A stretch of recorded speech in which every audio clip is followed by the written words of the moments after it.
Hi guys, welcome to my vlog guys.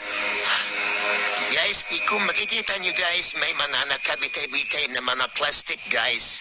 Yan po ay binabalot po natin yung mga buma na pampalaya guys at pipino kasi pag hindi natin binabalot yan guys, tupusokin ang mga fruit flies guys. Tapos ang mangyayari naman yan is maumatay at hindi na mapakinabangan guys.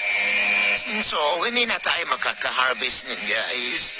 So, ito lang yung madaling remedyo, guys, para aprotektahan natin na muna po man ang ampalaya at pipino, guys.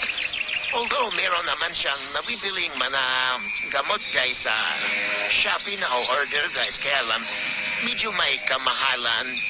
So, ang ginawa ko na lang, guys, is, nabalot ko lang muna naman na plastic guys. Total, hindi naman siya hindi naman siya karamihan guys. Kaya naman balutin pa guys na mga plastic. So, yan.